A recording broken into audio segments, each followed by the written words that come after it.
Shalom saudara yang dikasihi Tuhan, jumpa kembali dengan saya Togar Purba saudara, tepatnya di hari Minggu keempat saudara, tanggal 26 bulan Maret tahun 2023 kita dapat jumpa kembali melalui ibadah online Seorang Selam Tuhan. Saudara, mari kita siapkan hati dan pikiran kita sebelum kita beraktivitas, sebelum kita melakukan segala kegiatan kita seorang Selam Tuhan, terlebih khusus di hari Minggu ini. Yang juga seorang Selam Tuhan harus juga menyiapkan hati dan pikiran untuk datang beribadah, baik itu di gereja seorang kasih dalam Tuhan masing-masing. Mari sebelum kita menjalankan aktivitas kita pada pagi, siang, malam, kita sambut firman Tuhan untuk bekal kegiatan kita yang akan kita lakukan buat hari ini seorang Selam Tuhan. Sebelum kita mendengar firman Tuhan, kita bersatu di dalam doa seorang Selam Tuhan. Mari kita berdoa. Terpujilah namamu yang kami sembah di dalam nama Tuhan Yesus. Terima kasih ya Bapa, Engkau telah membangunkan kami dari istirahat kami sehingga kami merasakan kesegaran jasmani ya Bapa. Sebelum kami menjalankan aktivitas kami, mari ya Tuhan, kami ingin mendengar firman-Mu. Berkata-katalah, berbicaralah bagi kami ya Tuhan, untuk bekal kegiatan kami buat hari ini Bapa. Kami sambut firman-Mu ya Tuhan, di dalam Yesus kami berdoa dan mengucap syukur. Amin. Saudaraku yang dikasihi Tuhan, firman Tuhan terambil dalam kitab Kisah Para Rasul. Kisah Para Rasul 4 ayat 1 sampai 12, begini bunyi firman Tuhan saudara. Ketika Petrus dan Yohanes sedang berbicara kepada orang banyak, mereka tiba-tiba didatangi imam-imam dan kepala pegawai bait Allah serta orang-orang Saduki. Orang-orang itu sangat marah karena mereka mengajar orang banyak dan memberitakan bahwa dalam nama Yesus ada kebangkitan, dan dari antara orang mati mereka ditangkap dan diserahkan ke dalam tahanan sampai keesokan harinya karena hari telah malam. Tetapi di antara orang yang mendengar ajaran itu banyak yang menjadi percaya sehingga jumlah mereka menjadi kira-kira 5.000 orang laki-laki. Pada keesokan harinya pemimpin Yahudi serta tua-tua dan ahli-ahli Taurat mengadakan sidang di Yerusalem dengan imam besar Anas dan Kayafas dan Yohanes, Alexander dan semua orang yang lain termasuk keturunan imam besar. Lalu Petrus dan Yohanes dihadapkan kepada sidang itu dan mulai diperiksa dengan pertanyaan ini. Dengan kuasa manakah atau dalam nama siapakah kamu bertindak demikian? Maka jawab Petrus penuh dengan Roh Kudus, "Hai pemimpin-pemimpin umat dan tua-tua, jika kami sekarang harus diperiksa karena suatu kebajikan kepada seorang sakit dan harus mengendapkan dengan kuasa mana yang disembuhkan, maka ketahuilah oleh kamu sekalian dan oleh seluruh umat Israel bahwa dalam nama Yesus Kristus orang Nazaret yang telah kamu salibkan tetapi yang telah dibangkitkan Allah dari antara orang mati, bahwa oleh karena Yesus itulah berdiri dengan sehat sekarang ini di depan kamu. Yesus adalah batu yang dibuang oleh tukang-tukang bangunan, yaitu kamu sendiri, namun ia telah menjadi batu penjuru.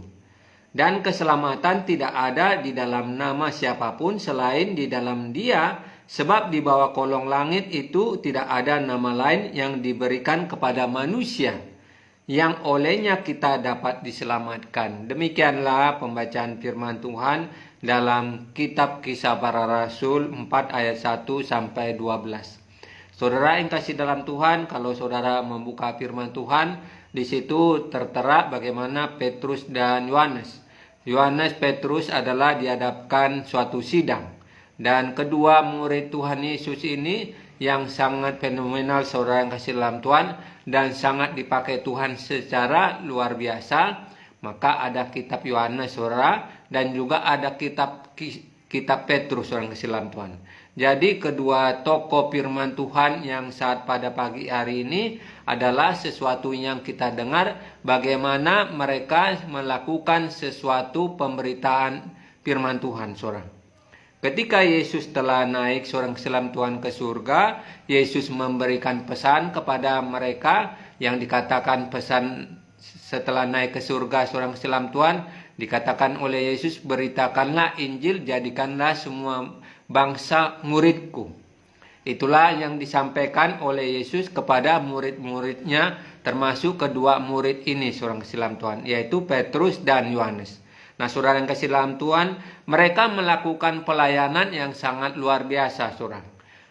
Akibat mereka melakukan pelayanan tersebut, saudara selam Tuhan, banyak jiwa dimenangkan, banyak orang menjadi percaya, bahkan juga melainkan di samping percaya seorang selam Tuhan, yaitu perkara-perkara ajaib itu terjadi. Apa itu perkara ajaib? Disembuhkanlah orang sakit lumpuh, disembuhkanlah berbagai penyakit yang dialami orang-orang Israel saat itu, seorang selam Tuhan. Itu yang dilakukan oleh Petrus bersama dengan Yohanes itu, seorang selam Tuhan. Jadi kedua murid Yesus ini dipakai secara luar biasa, dan akibatnya saat itulah orang menjadi banyak menjadi percaya. Kalau kita menyaksikan firman Tuhan di ayat 4, seorang kasih dalam Tuhan, dikatakan sehingga jumlah mereka menjadi kira-kira 5.000 orang laki-laki. 5.000 orang laki-laki yang menjadi orang percaya kepada Yesus itu, yang menjadi percaya oleh karena ajaran-ajaran yang disampaikan oleh Petrus bersama dengan muridnya, seorang Islam Tuhan, yaitu maksud saya bersama dengan Yohanes itu, seorang. Jadi kedua murid Yesus ini menyampaikan suara kebenaran, suara daripada apa yang telah Yesus pesankan ketika Yesus telah bangkit dari antara orang mati dan kemudian naik ke surga. Itulah pesan terakhir untuk dapat memberitakan Injil dan menyampaikan kuasa itu semua, oleh karena Yesus memberikan kepada mereka kuasa Tuhan, seorang keselam Tuhan. Dan apa yang terjadi, saudara? Oleh karena banyaknya orang menjadi percaya, mereka ada yang tidak suka, saudara. Siapa yang tidak suka? Imam-imam besar, tua-tua, seorang selam Tuhan, dan juga ahli-ahli Taurat. Ahli-ahli Taurat adalah ahli yang menyampaikan baik itu dari kitab Kejadian, apapun yang disampaikan maupun tentang hukum Taurat, seorang selam Tuhan. Itu adalah penyampaian daripada ahli-ahli Taurat. Ahli Taurat tentang hukum itu begitu tahu, seorang selam Tuhan. Tetapi apa yang terjadi, ahli-ahli Taurat merasakan ada sesuatu perbedaan ketika Yesus menyampaikan dengan kuasa yang sampai disembuhkan orang sakit, sampai orang bisa menjadi percaya, seorang Islam Tuhan. Jadi akibatnya ketiga tokoh ini, seorang Islam Tuhan, baik itu imam besar, baik itu tua-tua, baik itu ahli-ahli Taurat, tidak suka apa yang dilakukan oleh murid-murid Yesus itu, seorang Islam Tuhan. Baik itu Petrus, baik itu Yohanes, dan murid-murid lain, seorang Islam Tuhan. Nah, saudara, mereka dihadapkan sidang-sidang. Mereka ditangkap, seorang Islam Tuhan. Oleh karena pengajarannya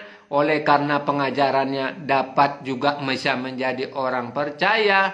Disitulah daripada tokoh-tokoh ini yang tidak suka apa yang disampaikan oleh Petrus dan murid-murid Yesus itu, seorang Islam Tuhan.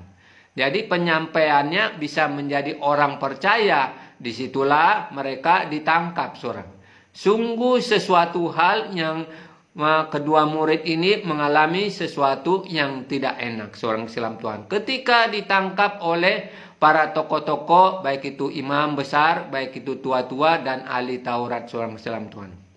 Dan saat itulah mereka ditangkap dan disidang, saudara. Dalam sidangnya mereka dibawa untuk menyampaikan apa yang disampaikan.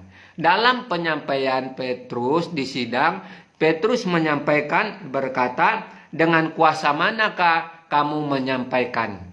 Itu disampaikan oleh sidang oleh yang bertanya seorang silam Tuhan. Maka jawab Petrus, dengan kuasa yang Yesus kamu salibkan, yang Yesus kamu buang seorang silam Tuhan, yang Yesus yaitu dibuang sebagai batu penjuru hidup orang-orang itu atau orang Israel itu.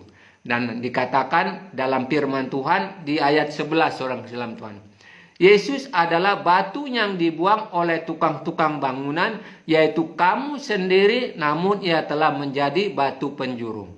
Nah, seorang silam Tuhan, kehadiran Yesus yang saat itu yang seharusnya diterima, yang saat itu adalah sebagai penyelamat orang Israel, seorang silam Tuhan, dan penyelamat penjuru seluruh dunia, seorang silam Tuhan, itu mereka tidak menanggapi, saudara. Bahkan saat itulah Yesus yang dibuang itu mereka yaitu salibkan itu. Nah, saudara yang kasihan Tuhan, apa yang terjadi itulah iman daripada orang-orang yang tidak yakin bahwa Yesus itu adalah batu penjuru kehidupan keselamatan manusia. Jadi apa yang disidang saat itu membawa supaya saat itulah orang-orang dapat mengenal yaitu Tuhan itu, seorang silam Tuhan. Kita mendengar firman Tuhan yang sangat luar biasa ini, bahwa batu yang dibuang oleh tukang-tukang bangunan yaitu kamu sendiri. Nah, saudara yang kasih dalam Tuhan, yang kamu sendiri itu siapa? Orang-orang yang tidak percaya, baik itu orang Israel, seorang silam Tuhan. Itulah yang disampaikan oleh Petrus kepada pada saat itu di sidang-sidang seorang silam Tuhan. Kita sebagai orang yang percaya seorang silam Tuhan, mari kita dibawa bahwa apa yang kita baca pada pagi hari ini untuk mengingatkan kita bahwa batu yang dibuang oleh saat itu orang-orang Israel seorang silam Tuhan, supaya kita dapat menerimanya, supaya kita dapat menjalankan iman kepercayaan kita, supaya kita jangan membuang iman itu, seorang silam Tuhan. Seperti yang dilakukan orang Israel pada saat itu, seorang silam Tuhan. Kehadiran daripada Yesus yang saat itu dibuang itu tidak mereka terima dan tidak mereka respon. Bahkan saat itu jugalah Yesus mati di kayu salib, seorang silam Tuhan. Padahal kalau kita menyaksikan di ayat 12 seorang silam Tuhan sebagai ayat penutup kita, dan keselamatan tidak ada di dalam siapapun selain di dalam Dia. Jadi sesuatu hal yang harus mereka renungkan yang saat di dalam sidang seorang silam Tuhan, keselamatan hanya di dalam Dia. Dia itu siapa, saudara? Yang kita percayai yaitu Yesus itu, seorang silam Tuhan. Hanya di dalam Yesuslah yang menjamin keselamatan kita, saudara. Sebagai orang percaya, mari seorang silam Tuhan kita dibawa supaya memegang yaitu kepercayaan kita, memegang segala hal yang kita telah dengarkan, yang kita telah terima. Yesus adalah Tuhan kita, seorang silam Tuhan. Itu jangan kita buang seperti yang dilakukan oleh orang Israel itu, yang dibuang, seorang silam Tuhan, sehingga mereka tidak menjalankan dan tidak percaya. Padahal saat itulah Yesus yang mereka dengarkan ajarannya, bahkan segala perkara-perkara ajaib yang telah Yesus lakukan itu juga tidak diterima, seorang silam Tuhan. Dan saat inilah kita sebagai orang yang percaya kepada Yesus yang adalah Tuhan dan Juru Selamat kita, seorang silam Tuhan. Hanya di dalam Dialah keselamatan itu, seorang silam Tuhan. Jadi keselamatan itu yang akan kita percayai adalah Yesus itu sebagai penjuru keselamatan itu, seorang silam Tuhan. Kita bawa dan kita jalankan kepercayaan itu terus menerus, seorang silam Tuhan. Jangan kita tinggalkan seperti orang Israel yang saat itu sudah di depan mata mereka, yang sudah dilihat oleh mereka meninggalkan dan bahkan tidak percaya apa yang dilakukan oleh Yesus itu, seorang silam Tuhan. Jadi pada pagi hari ini kita belajar bahwa perkara-perkara yang dilakukan oleh murid-murid Yesus, seorang silam Tuhan, yang sehingga murid-murid itu melakukan perkara ajaib itu terjadi, bahkan menjadi 5.000 orang menjadi percaya seorang salam Tuhan. Biarlah dalam kehidupan kita yang senantiasa yang kita imani bahwa Yesus yang mati di kayu salib seorang salam Tuhan, itulah yang kita percayai seorang. Sehingga pada pagi hari ini yang akan kita melakukan aktivitas dari pagi siang malam seorang salam Tuhan, kita jalankan kepercayaan itu seperti kita datang untuk datang beribadah. Kita datang seperti hari Minggu ini adalah hari istirahat, hari untuk dapat kita melakukan istirahat kita, dan hari untuk dapat kita meluangkan waktu, baik itu meluangkan waktu bersama dengan keluarga, baik itu meluangkan waktu kita untuk datang beribadah seorang salam Tuhan, seperti pada pagi hari ini seorang salam Tuhan. Dan daripada itu saudara, biarlah kita tetap terus semangat seperti pada pagi hari ini kita dengarkan firman Tuhan, bagaimana kedua murid ini, baik itu Petrus dan Yohanes, begitu semangat dalam memberitakan Injil sehingga jiwa-jiwa dapat dimenangkan 5.000 laki-laki seorang salam Tuhan. Jadi biarlah firman yang singkat ini terus kita mendekatkan diri seorang salam Tuhan, batu yang sudah ada di dalam kehidupan kita, yaitu batu penjuru seorang salam Tuhan sudah di depan mata kita, kita jalankan kepercayaan itu saudara. Demikianlah firman Tuhan ini, dan sebelumnya saya mengucapkan terima kasih buat saudara-saudaraku yang telah menyaksikan video ini. Tetaplah kita meluangkan waktu kita, tetaplah seorang salam Tuhan semangat untuk dapat bersekutu kepada Tuhan seorang salam Tuhan. Karena segala sesuatu ketika kita meluangkan waktu kita untuk ibadah, meluangkan waktu untuk Tuhan seorang salam Tuhan, itu tidak akan sia-sia. Seperti firman Tuhan yang berkata, carilah dahulu kerajaan Allah dan kebenarannya, maka semua akan ditambahkannya. Ditambahkan apa? Pertolongan Tuhan. Ditambahkan apa? Rezeki seorang salam Tuhan. Ditambahkan apa juga? Kesehatan kita seorang salam Tuhan. Dan hal-hal yang akan Tuhan tambahkan dalam kehidupan kita seorang salam Tuhan. Asal kita mencari Tuhan seorang salam Tuhan. Mau meluangkan waktu bersekutu, mau meluangkan waktu membaca firman Tuhan saudara, karena firman Tuhan ini adalah landasan kehidupan kita, karena juga firman Tuhan ini adalah pedoman hidup kita seorang salam Tuhan, sehingga dapat kita jalankan kebenaran firman Tuhan dalam kehidupan kita sehari-hari. Mari kita bersatu di dalam doa seorang salam Tuhan sebelum kita beraktivitas dari pagi, siang, malam. Kita berdoa untuk kita menjalankan aktivitas kita saat hari ini saudara yang kasih dalam Tuhan. Terpujilah namamu yang Bapa kami yang kami sembah di dalam nama Tuhan Yesus Kristus. Allah yang hidup, Allah yang kami sapa di saat pada pagi hari ini. Kami mengucap syukur ya Tuhan. Kalau 2000 tahun lalu murid-murid-Mu melakukan perkara-perkara ajaib ya Tuhan, yaitu menyembuhkan orang sakit, bahkan juga ya Tuhan bisa menjadi orang percaya 5.000 laki-laki ya Tuhan. Sesuatu yang sangat luar biasa ya Bapa. Olehnya saat hari ini firman Tuhan yang kami dengarkan, supaya kami dapat menjadi orang yang benar-benar percaya pada Tuhan, mau menjalankan apa yang kami imani ya Tuhan. Engkaulah ya Tuhan batu yang dibuang oleh orang-orang Israel itu ya Tuhan. Dan saat ini kami sebagai orang yang percaya, yang saat ini kami yakini Engkaulah batu penjuru kehidupan manusia ya Tuhan, yang membawa keselamatan itu ya Bapa. Olehnya saat hari ini ya Tuhan, berkatilah saudara-saudaraku ini yang telah menyaksikan video ini ya Tuhan.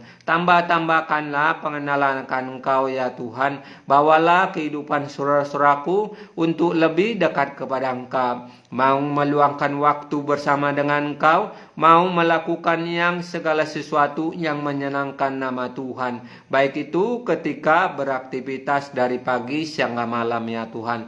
Berkatilah saudara-saudaraku ini yang mungkin akan mempersiapkan diri untuk datang beribadah, bersekutu di gerejamu ya Bapa. Olehnya Tuhan berkatilah saudara-saudaraku ini, berikan mereka ya Tuhan berkat daripada Tuhan, berikan juga mereka ya Tuhan kesehatan untuk dapat mampu beribadah, bersekutu di gereja-gerejamu ya Bapa. Terima kasih ya Tuhan, saat hari ini hamba berdoa, berkatilah ya Tuhan tempat kami tinggal, tempat kami dibesarkan, tempat kami makan ya Tuhan, tempat kami melakukan aktivitas ya Tuhan. Olehnya Tuhan dimanapun kami berada, olehnya Tuhan Kau memberkati kami ya Tuhan Yesus. Oh Tuhan, Kau campur tanganlah di tempat kami melakukan segala aktivitas kami, agar kami mampu menjadi terang-Mu, mampu untuk menjadi garam-Mu ya Bapa. Terima kasih ya Tuhan Yesus. Bila ada dalam kehidupan kami, baik itu persoalan-persoalan yang kami hadapi, biarlah kami selalu dapat bersuka cita, dapat juga mengucap syukur, walaupun kami diperhadapkan yang mungkin kurang mengenakan ya Bapa. Karena Engkau mengajari kami supaya kami dapat mampu mengucap syukur dalam setiap apapun yang kami alami ya Tuhan. Terima kasih ya Tuhan, kami sambut kegiatan kami dari pagi siang malam bersama dengan Engkau ya Tuhan. Kami cakap melakukan segala perkara-perkara yang Kau izinkan untuk kami lakukan hari ini ya Tuhan. Terimalah doa kami ini, di dalam Yesus kami berdoa dan mengucap syukur. Amin. Sampai jumpa kembali seorang Islam Tuhan dengan jam sama besok.